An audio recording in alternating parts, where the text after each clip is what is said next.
¿no? En el cual pueden contactarme justamente para absorber cualquiera que sea su duda. Bien, chicos, entonces vamos a empezar. El tema justamente de este módulo es de niveles de organización de los seres vivos.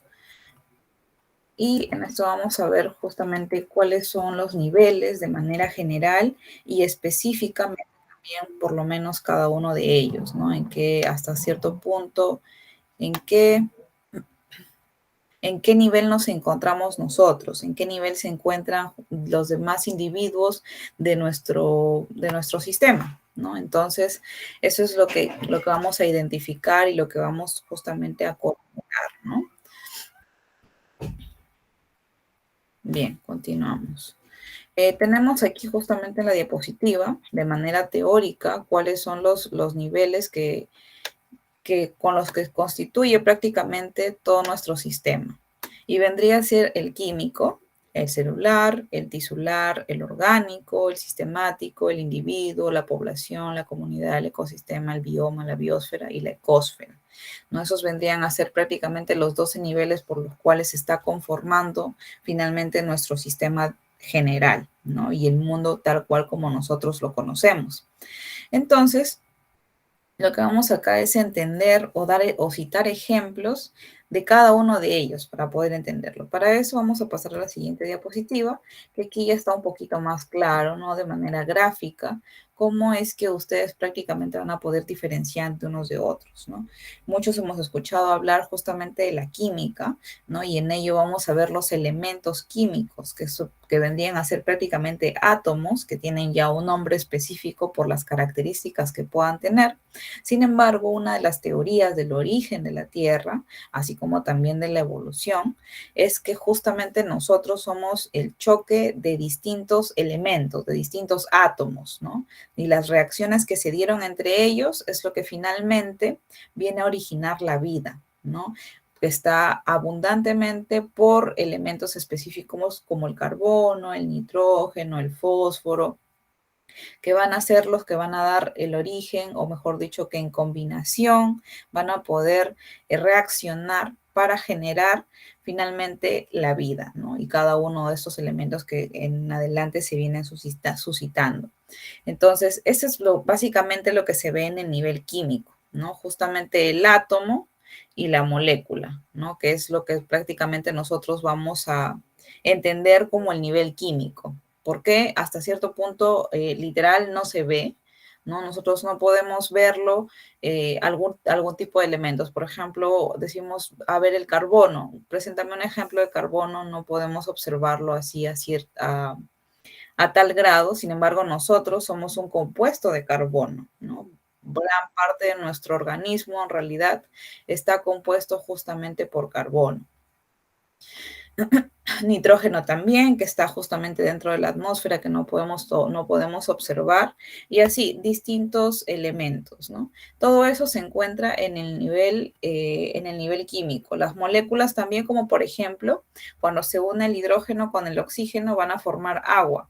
Esa molécula ya la podemos visualizar, ¿no? Y es más, es lo que prácticamente nos da la vida, ¿no? Sin agua nosotros no podríamos vivir. El cuerpo humano está compuesto por 70% de agua, entonces a veces hay que entender justamente ese tipo de importancia que puede tener el mismo o esta molécula. Es por eso que es importante entender el nivel químico, poder establecer o clasificar cuál de estos elementos y moléculas los podemos encontrar dentro de este nivel para para que finalmente pueda apoyarnos o ayudarnos en subsistir y evolucionar aquí en el planeta Tierra. Finalmente, después de haber tocado o haber entendido el nivel químico, prácticamente vamos a pasar al siguiente nivel, que son las organelas o a nivel celular, ¿no? Si hablamos de la célula, prácticamente estamos hablando de la estructura principal y más pequeña de la vida. ¿Por qué? Porque es como un sistema chiquitito, ¿no? Donde en él justamente vamos a encontrar las organelas celulares que se van a encargar muchas de funciones específicas, dentro de lo cual vamos a tener, uno se va a encargar de la respiración, otro de la digestión, otro se encargará también del suministro de energía, En fin, ¿no? Así como nuestro organismo, cada uno de nuestros órganos y sistemas cumple una función que también lo vamos a ver a lo largo de estos niveles, en la célula ya se da todo este tipo de reacciones, ¿no? Y es por eso que ya se le llama un nivel superior al nivel químico, pero a nivel chiquito y hasta cierto punto microscópico. ¿Por qué les digo hasta cierto punto microscópico? Porque sí hay células que podemos ver, como por ejemplo la célula que vendría a ser el huevo de una gallina. El huevo de una gallina es una célula que literalmente nosotros lo vemos, ¿no? De ahora en adelante ustedes ya verán la célula de otra manera. En adelante, de acá en las siguientes diapositivas, vamos a hablar en específico de ella para que ustedes puedan entender, ¿no? Cuando ya ustedes rompan y justamente vayan a freír su huevo o lo sancochen, se van a dar cuenta de manera específica cuáles van a ser las partes de la misma. Entonces, esto es a nivel celular. Posteriormente, un conjunto de células que va justamente reunidas o unidas por la misma función van a formar un tejido. Ahora, el tejido va a ser un conjunto justamente de ellas, como por ejemplo, yo soy una célula que me encargo de la protección o básicamente la digestión, por ejemplo, ¿no? Me encargo de la digestión. Y encuentro otra célula que también se encarga de la digestión y otra célula igual y otra célula igual. Al final somos un grupo de células que se encargan de la digestión. ¿Y qué hacemos? Reunirnos y decir, bueno, nosotros nos encargamos de esto, ahora ¿qué vamos a hacer?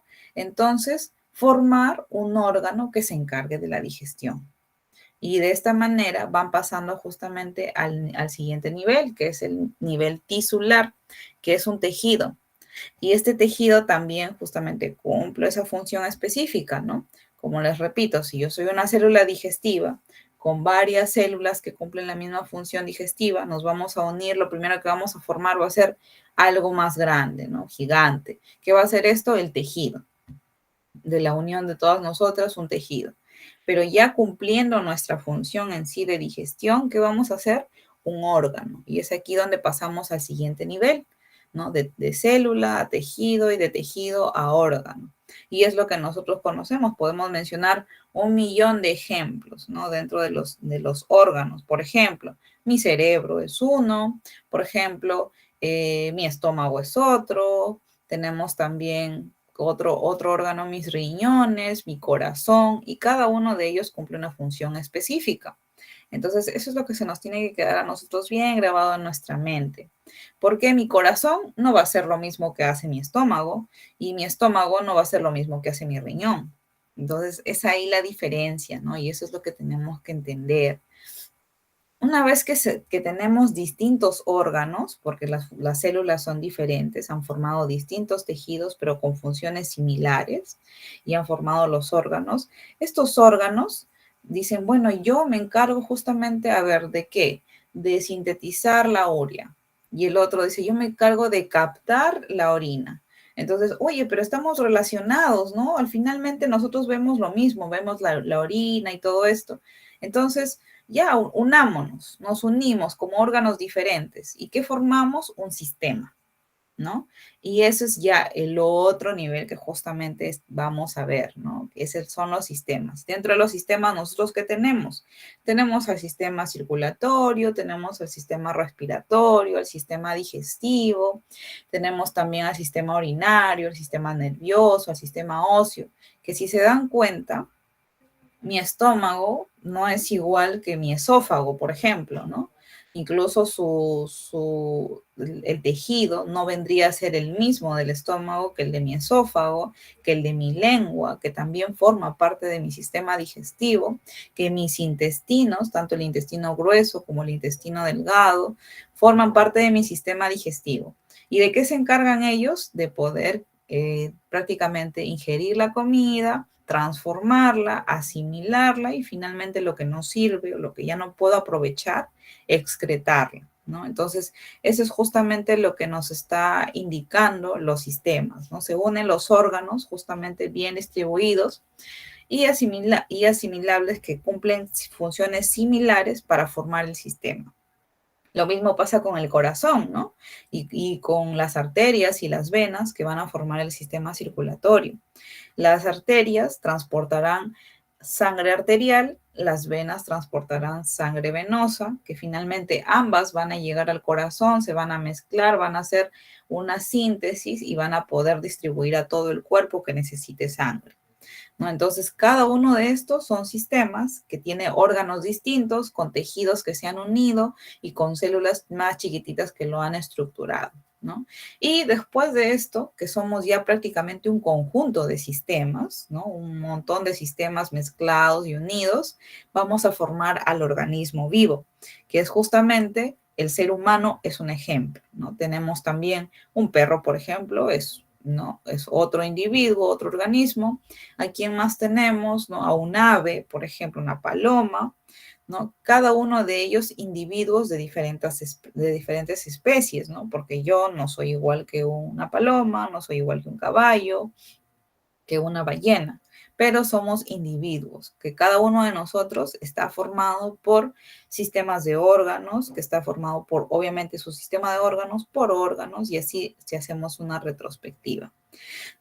Una vez que hablemos del organismo o de un individuo, organismo o individuo, cualquiera de los dos términos se puede utilizar sin problema, vamos justamente a determinar que el conjunto de estos individuos de la misma especie, ojo, de la misma especie, es decir, Olenka Celada con, por ejemplo, Luisa Córdoba, con José Antonio, con Charito Bolívar, ¿no? Nos unimos en grupo y hacemos una población.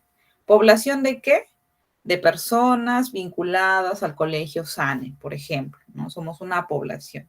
Ahora, si yo encuentro, por ejemplo, a un grupo de perritos, ¿no? Del distrito de Independencia, ¿no? Entonces diré que esa es una población de perros del distrito de Independencia. Ojo, estoy separando especie de perros de especie de humanos y así lo mismo haremos con las palomas y cada uno con su especie específica. Y posterior a ello vamos a pasar a la comunidad. Y la comunidad, muchos suelen confundirlo, ¿no? Con población, pero no es así, porque en comunidad ya hablamos de la comunidad de Huaraz, por ejemplo, ¿no? ¿Por qué?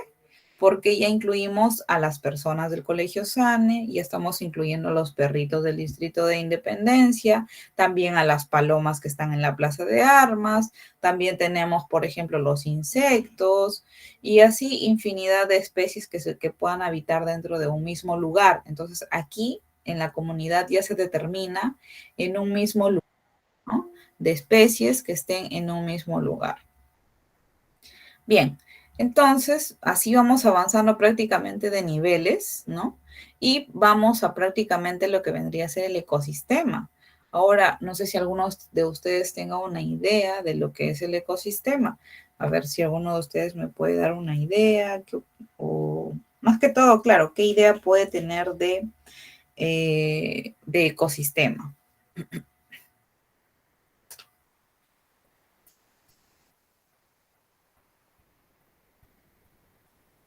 Bien, y si no tenemos una idea de ecosistema, justamente estamos acá para aclarar este tema.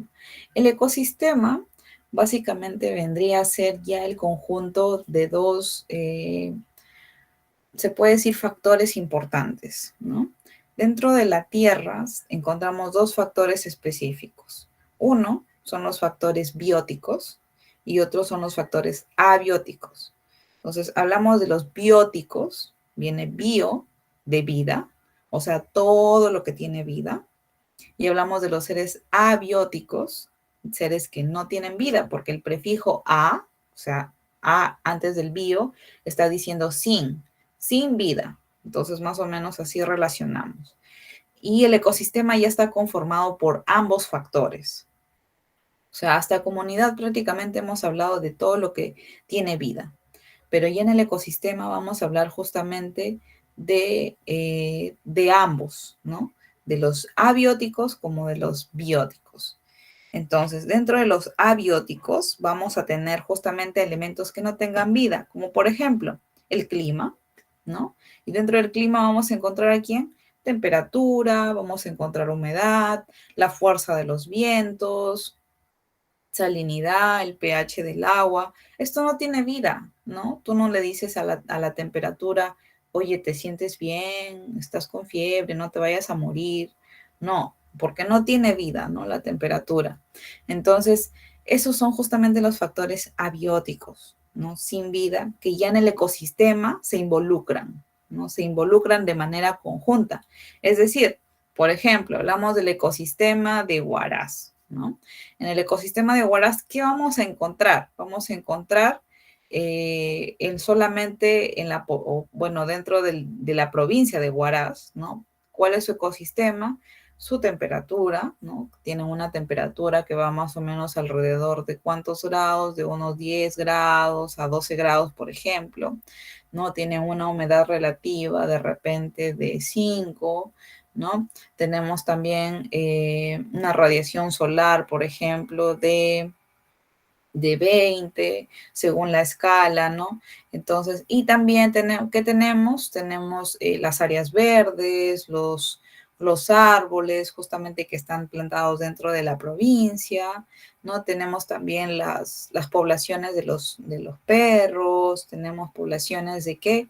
De aves, ¿no? Todo en conjunto va a ser un ecosistema, ¿no? Entonces hablaremos del ecosistema de Huaraz en el conjunto prácticamente de factores bióticos y abióticos. Cuando ya hablamos de bioma, que es ya prácticamente un nivel más grande, aquí ya abarcamos todas las zonas, ¿no? Por ejemplo, de manera general, hablemos del bioma de Ancash, ya no hablemos solo de Huaraz, sino de Ancash. Acá entran distintos ecosistemas. Por ejemplo, ustedes allá en el Callejón de Huaylas ¿qué tienen? Tienen justamente la Cordillera Blanca y la Cordillera Negra, cada uno con sus características específicas. Ustedes más que yo deben saberlo, es Cordillera Blanca. ¿Por qué? Por la presencia justamente de los nevados, ¿no?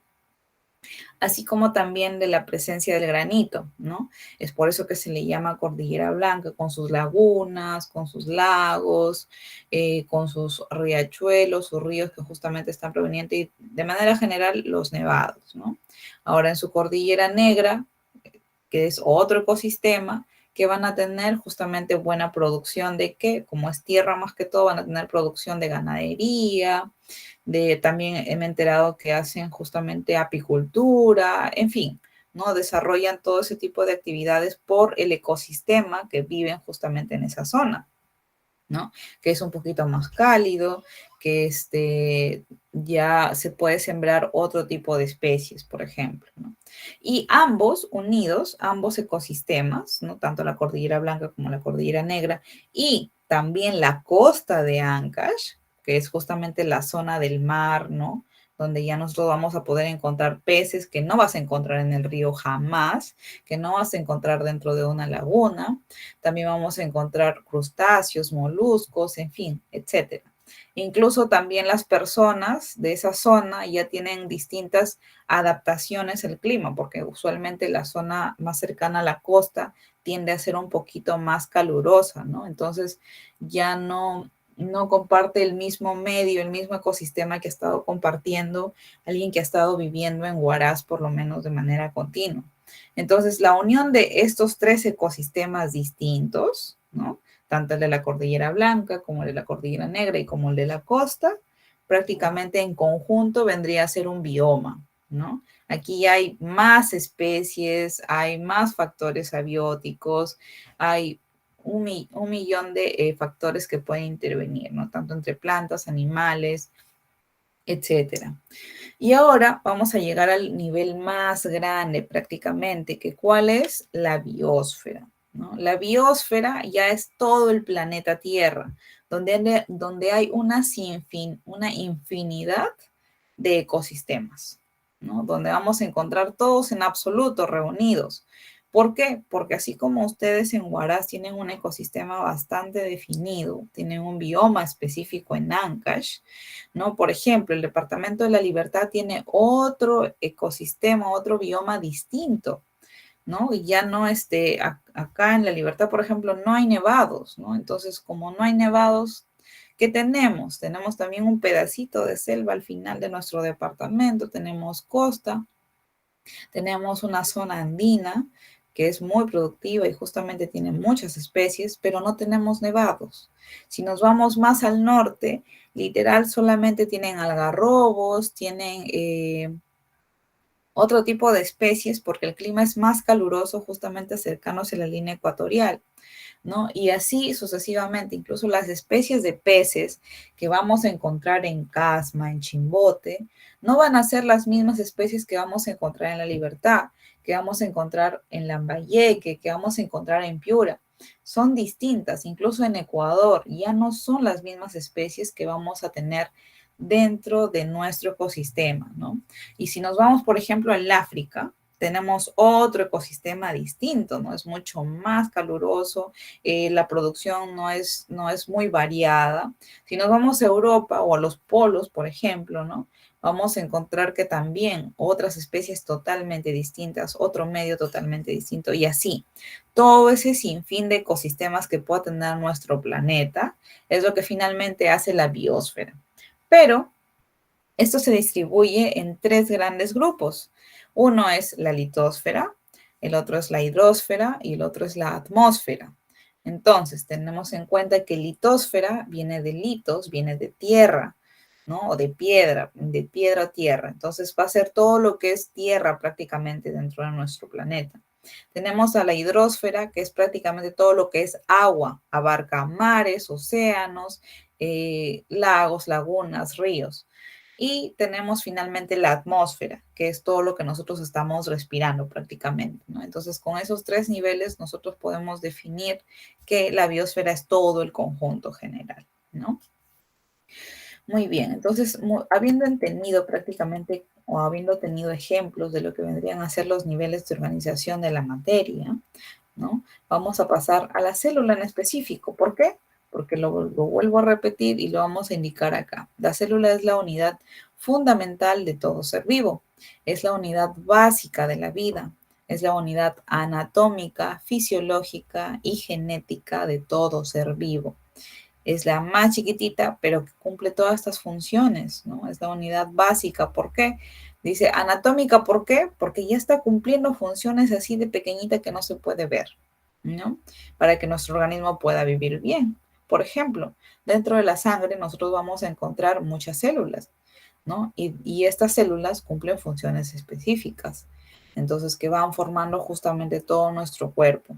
Y ahí es la función fisiológica, porque si yo no tengo glóbulos rojos, me voy a morir, ¿no? Entonces, sí o sí tengo que tener, ¿no? Mis glóbulos rojos para que cumpla su función. Tenemos también la función genética, ¿no? que, va, que vamos a ubicar justamente. ¿Por qué hablamos de genética? Porque dentro de las células, de todas y cada una de nuestras células que conforman nuestro organismo, va a haber parte justamente del ADN o del código genético que está pasando desde nuestros padres o desde nuestros antecesores hasta hoy en día. ¿Para qué? Para que yo pueda tener los ojos de mi mamá, para que pueda tener el color de cabello de mi papá, la forma de cabello de mi papá, mi color de piel, mi contextura, en fin, toda esa información genética que viene pasando de generación en generación se almacena justamente dentro de la célula. Entonces, eso es lo que hay que entender, por qué siendo tan pequeñito es tan fundamental, ¿no? Porque lo tiene todo dentro de ella. Bien, ahora para hablar de la célula tenemos que entender que justamente hay tres características principales de la célula. Una de ellas vendría a ser su forma, en la cual pues te puedes imaginar un sinfín de formas de la célula y van a ser, ¿no? Van a existir de esa manera.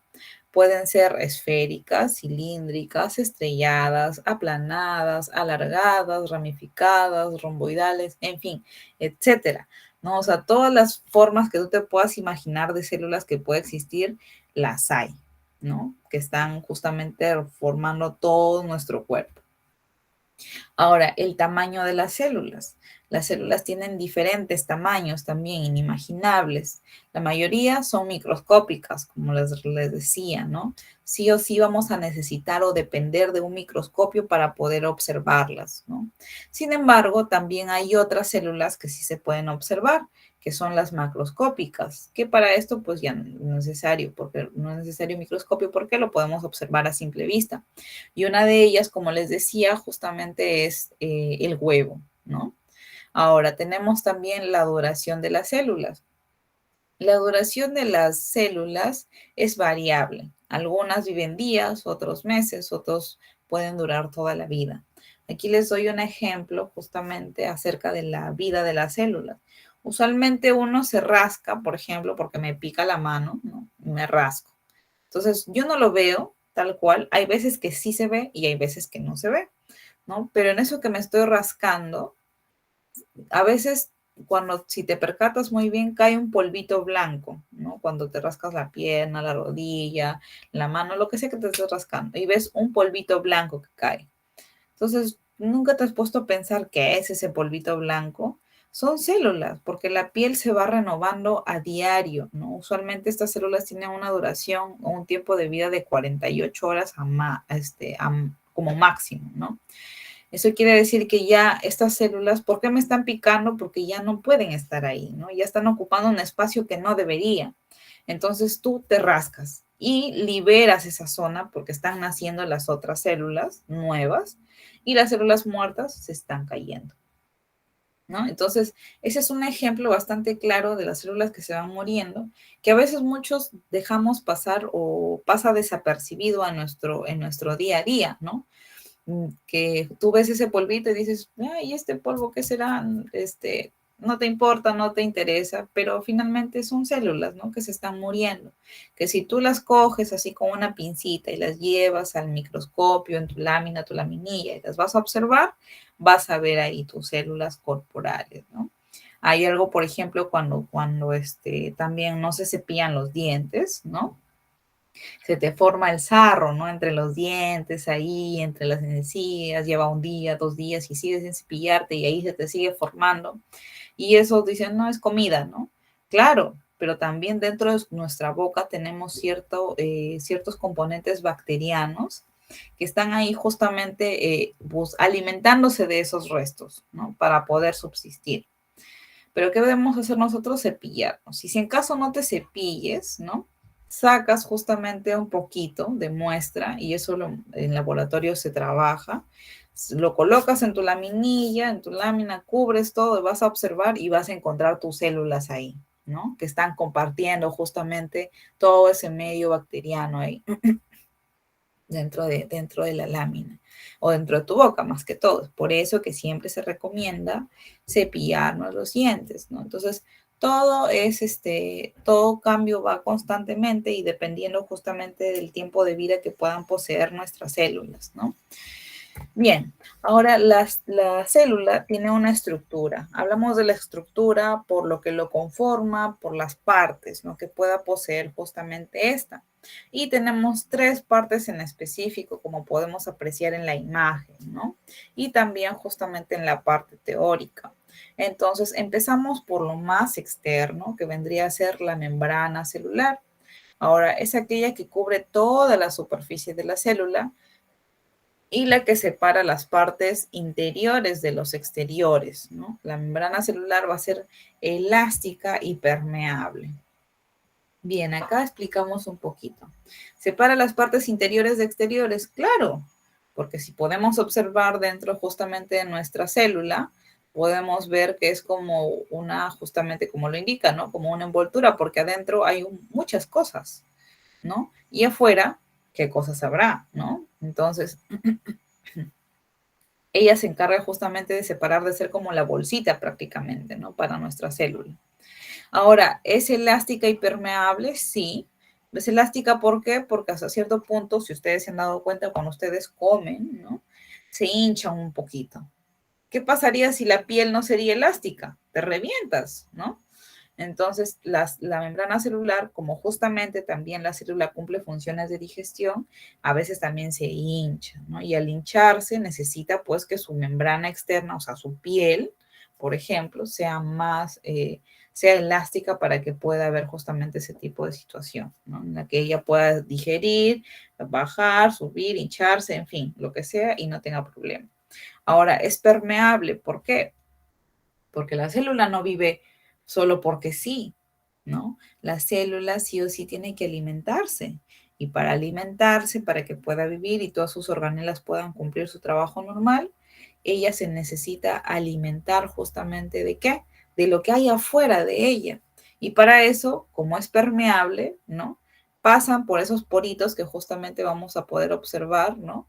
En esos poritos, pasan por esos poritos todas las sustancias que ella necesita. Ojo, no va a pasar cualquier sustancia, solo las que ella necesita y considera que son importantes. Va a decir, sustancia leche, qué rico, ¿no? Pues es un ejemplo. Y va a decir, listo, me gusta, lo necesito para que justamente me genere calcio, proteína, en fin, muy bien, lo acepto. Se le aparece, por ejemplo, por ahí chocolate. Ay, no, no, no, no, porque esto no me va a nutrir, no, mejor no. Listo, no lo acepta. Entonces, a eso se le llama que es permeable selectiva, ¿no? Porque selecciona específicamente lo que va a ingresar a su interior. Posterior a ello tenemos el citoplasma. Entonces, ¿cuál es el citoplasma? Es justamente esta solución que está internamente, ¿no? Es el líquido espeso y transparente en el cual se encuentran las organelas. Las organelas van a ser justamente todas esas figuritas de colores que se ven ahí dentro del citoplasma, que es esa parte celeste, ¿no? Es como una gelatina interna, pues, ¿no? Y en él están flotando ahí los organelas que cumplen las funciones para que la célula pueda subsistir y pueda continuar, ¿no? Y tenemos al núcleo, que justamente es la parte central, ¿no? Es la parte más importante de la célula, porque va a regular su actividad y contiene la información genética, ¿no? Entonces, en ella sí o sí se va a almacenar todo el código genético que me van a pasar mis padres y que posteriormente yo, si llego a tener un hijo, también lo voy a pasar, ¿no? Porque mi célula, que es justamente mi óvulo, con la que finalmente sea la célula del padre de mi hijo, que será el espermatozoide, se van a unir y al unirse justamente van a generar esta división celular, ¿no? Y se van a repartir el código genético, van a hacer una mazamorra, una mezcolanza y de eso saldrá mi hijo, ¿no? Entonces, eso es lo que prácticamente nosotros somos resultados, ¿no? Entonces, eso es justamente por lo cual el núcleo es la parte más importante. Ahora tenemos los tejidos, que prácticamente era el nivel superior, ¿no? A la célula. En este prácticamente vamos a hablar, como ya lo hemos indicado, que es el conjunto de células, ¿no? Que tienen la misma estructura y cumplen la misma función, ¿no? Entonces, aquí se basa directamente en la función de la célula.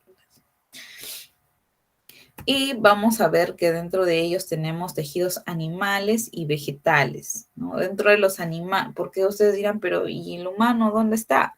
Nosotros los humanos estamos ubicados justamente dentro del reino animal, ¿no? Porque tenemos prácticamente como que ese mismo origen, ¿no? Según las teorías de la evolución, estamos proveniendo justamente de este reino más grande que son los animales, ¿no? ¿Por qué?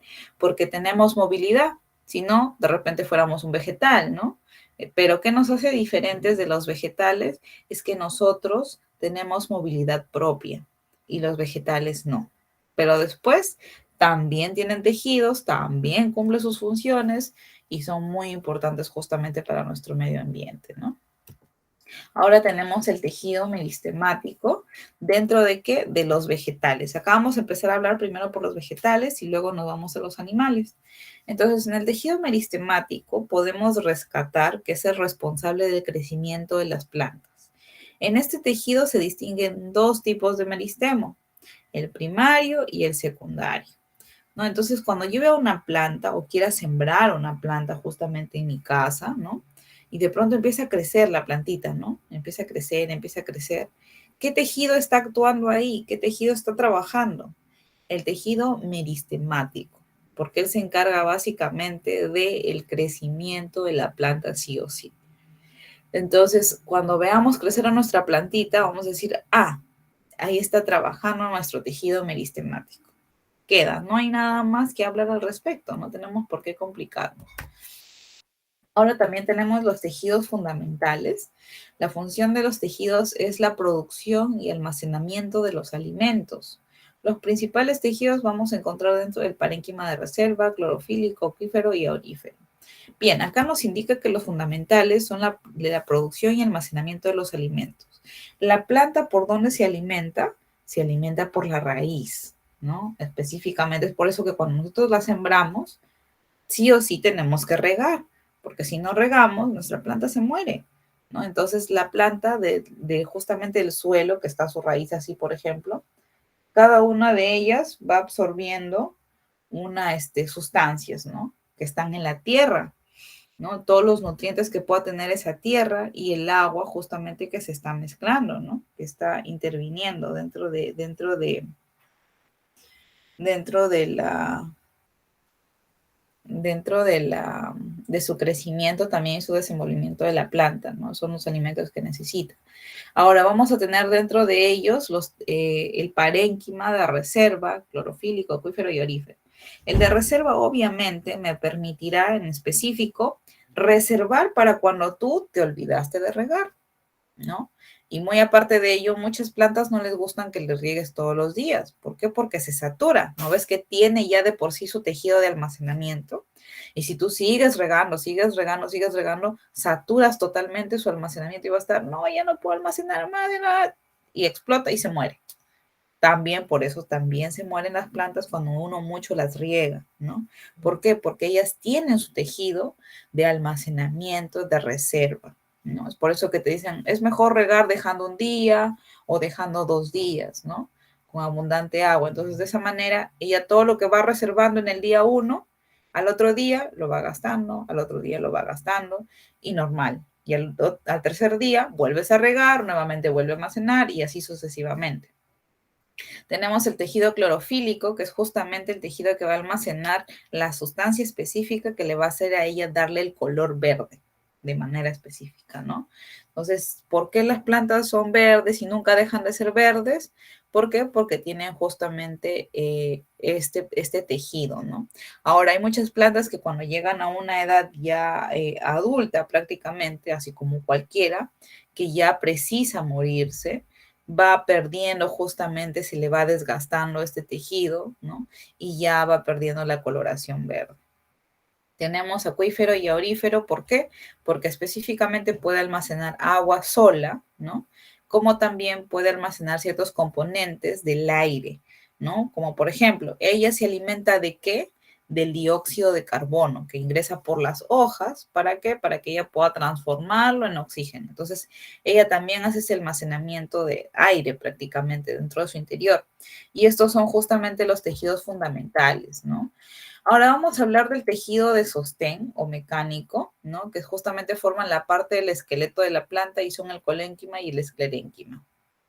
Entonces, así como nosotros, el cuerpo humano, que ya lo vamos a ver también de pasada rápido, en los tejidos animales tenemos el esqueleto óseo, ¿no? Y que justamente es parte del sostén de nuestro cuerpo, porque si yo no tuviera esqueleto, mis órganos estarían como una mazamorra y seríamos como una gelatina, ni siquiera podríamos formarnos o pararnos derechos, ¿no? Porque lo que le da la forma y lo que le da el establecimiento finalmente son los huesos, el sistema óseo que podemos tener, y la planta del mismo modo. Y dentro de ello está el colénquima y el esclerénquima, ¿no?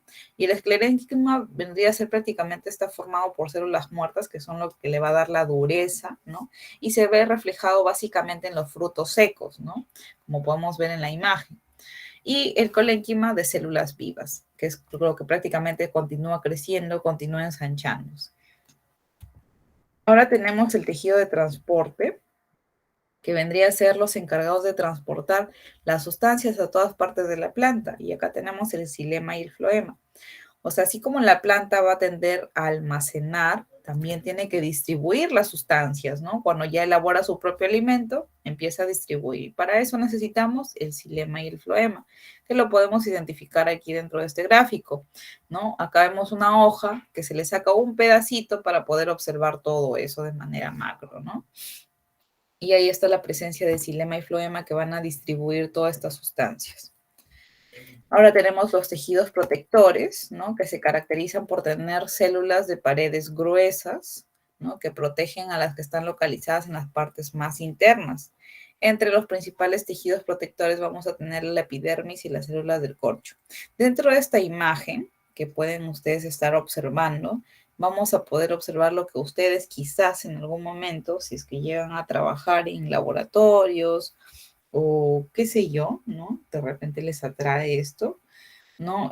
Van a poder darse cuenta que a la vista de un microscopio el corcho se ve de esa manera, ¿no? Y eso es justamente lo que nos está dando a indicar, ¿no? Que prácticamente son células de paredes gruesas que se encargan básicamente de la protección de las partes más internas de la planta. Ahora pasemos ya a los tejidos animales. En los tejidos animales tenemos el tejido epitelial, ¿no? Que este tejido cubre la parte interna y externa de los organismos. Ahora, sus funciones principales son de protección y secreción, ¿no? Entonces vamos a tener distintos tipos de epitelio, como podemos observar ahí en la imagen, y cada uno de ellos cumple una función específica. Unos se encontrarán en mi piel, otros se encontrarán dentro de mi estómago, que literalmente no lo puedo ver, y así sucesivamente, ¿no? Cada uno de ellos cumple una función específica, pero no nos vamos a enmarañar en ver cada uno de ellos. ¿Por qué? Porque todavía no somos médicos y quizá muchos de ustedes no lo sean tampoco, no deseen serlo porque no es su sueño serlo, ¿no? Pero es bueno entender, por lo menos de manera general, qué es el tejido epitelial, que es básicamente protección y secreción, ¿no? Y aquí vamos. Entonces, si hablamos de protección, hablamos, por ejemplo, de todo lo que protege mis órganos más delicados. ¿Cuál podría ser? Mi piel, mis músculos. Y tenemos secreción, mi piel, ¿por qué? Porque cuando yo hago ejercicio, ¿no? Cuando estoy corriendo, cuando estoy saltando, transpiro. ¿Qué estoy secretando? Células o glándulas sebáceas, ¿no? Porque está saliendo mi sudor, está saliendo cierta parte de grasosidad, de aceite por mi cara, por mi cuello, por mis brazos, qué sé yo. Estoy secretando agua, estoy secretando células sebáceas, ¿no? O sustancias sebáceas también. Entonces, por eso se le llama protección y secreción. Ahora tenemos el tejido conjuntivo, que este lo vamos a ver en casi todo nuestro cuerpo, ¿no? Porque cumple la función de conexión, de sostén de demás tejidos y órganos, formando tendones y ligamentos que los unen. Este tejido se va a clasificar en el tejido adiposo, cartilaginoso, fibroso, óseo y sanguíneo, ¿no? Lo vamos a encontrar en todos estos prácticamente sistemas o tejidos, ¿no? Que cada uno lo conforma. Ahora tenemos al tejido adiposo. ¿Y cuál será y dónde lo encontraremos? Se encuentra debajo de la piel. Rodea ciertos órganos y su color es amarillento y de consistencia semisólida. Este tejido es un tejido de reserva y de protección. Bien, si yo me corto, me hago una incisión en la piel acá, por ejemplo, y lo levanto, solo la piel, voy a encontrar una capa de amarilla, ¿no? ¿Cuál va a ser? Mi tejido adiposo. Básicamente, la mayoría suele tomarlo como la grasa, ¿no? Ahora, cierta cantidad de grasa no está mal tener en el organismo. ¿Por qué? Porque es un tejido de reserva y de protección.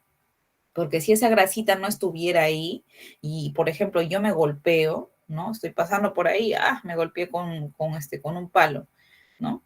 Pero como está mi grasita ahí, ya no afecta a mi músculo y mucho menos a mi órgano que está internamente, ¿no? Entonces, está cumpliendo su función de protección.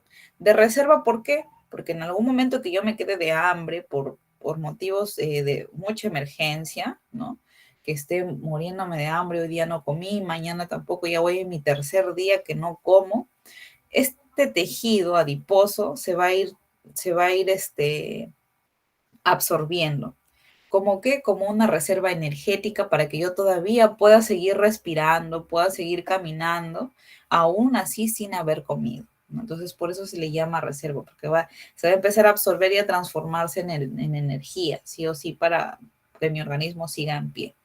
Tenemos el tejido cartilaginoso, que es el tejido que da movimiento a las articulaciones y también se constituye por el esqueleto primitivo, ¿no? Hablamos de esqueleto primitivo, ¿por qué? Porque cuando nosotros recién nacemos, cuando recién nuestra madre nos da a luz, no somos de hueso, somos de cartílago. Entonces, nuestro primer esqueleto es un cartílago, ¿no? Todo es cartílago, nada está sólido. Por eso es que finalmente podemos salir por ese agujero, ¿no? Por ese agujero, obviamente lo estiramos, ¿no? Pero logramos salir, porque hasta cierto punto nos presionan y salimos y ya nos acomodamos cuando ya salimos, ¿no? Entonces, ¿por qué? Porque justamente tenemos ese tejido cartilaginoso, porque si fuera puro hueso, tú el hueso no lo puedes encoger aunque quieras, ¿no? Es imposible. Y es por eso que a muchos bebés dicen, no, no le toques acá, ¿no? ¿Por qué? Porque está blandito, porque su cabeza todavía no es ósea, ¿no? Es cartílago, netamente. Y poco a poco, conforme va pasando el tiempo, conforme van pasando los meses, se va solidificando, ¿no? Y se va haciendo más duro, hasta que finalmente todo se hace duro, ¿no? Y es justamente ya el hueso en sí. Ahora tenemos el tejido fibroso que está formado por células ramificadas llamadas fibroblastos. Este tejido fibroso lo vamos a encontrar también en cualquier parte de nuestro organismo. Tenemos el tejido óseo que da origen a los huesos y constituyen básicamente el esqueleto, ¿no? No hay nada más que hablar al respecto, todos conocemos los huesos y nuestro esqueleto. Y tenemos el tejido sanguíneo, que es conocido comúnmente como la sangre, ¿no? Y va a contener distintos tipos de células que van a ser los glóbulos rojos, los glóbulos blancos y las plaquetas, ¿no? Entonces, todo esto va a conformar nuestro tejido sanguíneo y está a lo largo de todo nuestro organismo, ¿no? Llega desde la puntita de mi dedo chiquito aquí arriba hasta la puntita de mi dedo chiquito abajo, ¿no? En mis pies, hasta mi último cabello, pues, ¿no? Obviamente acá no, si tú lo cortas, lo rompes, no vas a encontrar sangre, pero algunas sustancias van a ser distribuidas, ¿no? Igual. Muy bien, y acá podemos observar en esta imagen justamente nuestros tejidos conectivos, tenemos al tejido adiposo, ¿no? Que se le ha abierto ahí una sección, tenemos también al tejido sanguíneo, tenemos al tejido hasta cierto punto muscular, ¿no? Y esas son las células que los están conformando. Y aquí tenemos al tejido muscular, ¿no? En el tejido muscular, su función básica es de la contracción. Se le clasifica en tejido muscular estriado, tejido muscular liso y tejido muscular cardíaco. Son 3 tejidos en específico.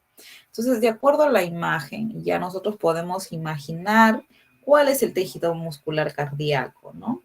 Entonces, nuestro tejido muscular cardíaco se representa de esa manera como está justamente la figura al lado del corazón. Básicamente está formando nuestro corazón, porque nuestro corazón no es ese famoso que hacemos así, que dibujamos en papel, no. Nuestro corazón es como lo estamos viendo en la imagen ahorita. No es tamaño de nuestro puño, cada uno puede hacer su puño así y medírselo, y ese es el tamaño de su corazón. Ahora, ¿de qué está formado? No está formado de mariposas ni de cosas figurativas que nos han hecho creer en la literatura. Está formado de músculo, justamente de este músculo cardíaco, ¿no? Pero está irrigado, ¿no? Básicamente de venitas por acá, arterias por acá, que finalmente van a tener arterias más grandes y venas más grandes, que son las que van a distribuir ya todo nuestro cuerpo, así con mayor potencia, la sangre, ¿no? Entonces, ese es justamente nuestro tejido muscular cardíaco, ¿no? Ahora vamos a tener también a nuestro tejido muscular liso, que es justamente lo que vamos a encontrar en nuestros intestinos. Entonces, nuestros intestinos van a asimilar hasta cierto punto todas las sustancias, ¿no? En primera instancia pasa todo por el intestino delgado, ¿no? Desde el estómago, inicia con el intestino delgado, donde ya pasa todo digerido, ¿no? Pasa todo digerido y el intestino delgado con este músculo estriado liso va a ir absorbiendo todas las sustancias importantes que necesita el organismo, ¿no? Ahí va a decir, bueno, acá hay proteína, acá hay hierro, acá hay fósforo, aquí hay por ejemplo, carbono, nitrógeno, todo lo que necesito para poder subsistir, para poder pasarle a las células, sí. La célula que necesita hidrógeno, muy bien, empieza a absorber todo lo que necesita, ¿no? Y finalmente pasa a nuestro intestino grueso, ¿no? Donde también prácticamente este ya termina por la absorción final, algo que se le pasó al intestino delgado, de repente el intestino grueso dice, oye, intestino delgado, se te pasó este tipo de sustancia, pero no te preocupes, yo lo voy a absorber. Se lo vuelve a absorber y ya solamente va dejando y lo que va pasando finalmente vendrían a ser lo que excretamos, ¿no? Nuestras excretas, ya son medias sólidas, ¿no? Ustedes no, todos hemos visto nuestras excretas, ¿no? Ya sólidas y literalmente de desecho, ¿no? De ahí no podemos recuperar absolutamente nada. Ya las bacterias que se encuentran, que se encuentran justamente y en la parte final de nuestro intestino grueso, ellas se encargarán ya de darle la forma y de terminar de absorberle todo lo que se pueda y ya botar, porque definitivamente ya eso ya no vale, ya no sirve para nuestro organismo. Ahora tenemos finalmente el tejido muscular estriado, que es lo que va a hacer básicamente todos nuestros músculos que tenemos en nuestro cuerpo, ¿no? Mi músculo que tengo por acá por mi cara, por mis cachetes, que tengo por mis brazos, por mi antebrazo, los que tengo por acá por mi espalda, los que están cubriendo justamente mi parte pectoral, ¿no? Mi abdomen, los famosos cuadraditos, coquitos que los jóvenes quieren sacar, ¿no? Eso estará formado justamente por el tejido muscular ya estriado, ¿no? El que puede ser fortalecido y que literalmente y absolutamente es de protección. Porque ¿qué sería de mi estómago si no estuviera mi músculo ahí, cubriéndolo, ¿no? Viene algo literalmente punzocortante así y que me lo clava, literalmente ya fui, ¿no? Entonces, eso es justamente lo que se abarca o lo que se encarga el tejido muscular. Finalmente vamos a ver el tejido nervioso, que es un tejido muy importante porque aquí entra a jugar un papel importante el cerebro, ¿no?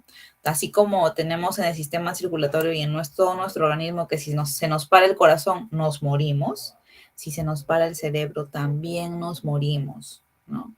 Tenemos la famosa muerte cerebral, ¿no? Entonces tenemos aquí dentro del tejido nervioso que está prácticamente comandado por el cerebro y tenemos a la célula que es la neurona, ¿no? Justamente ahí están las dendritas, el axón y la terminación sináptica que va a servir de comunicación entre cada una de ellas para poder mandar todos los impulsos y las reacciones de nuestro cerebro hacia nuestro demás organismo, ¿no? Hasta el final. Y bien, chicos, eso vendría a ser prácticamente toda la clase que compete a este módulo, ¿no? Entonces, ahorita lo que voy a hacer es tomar justamente una fotografía, ¿no? De todos los chicos que han asistido, porque tengo que reportar esta asistencia, ¿no? Y me espera un momentito mientras tomo el screenshot. Y posterior a ello, todavía me espera un ratito y yo les indico ya para poder retirarnos para que pueda ingresar el otro grupo. Entonces me esperan un momentito mientras termino de tomar el screen. A ver.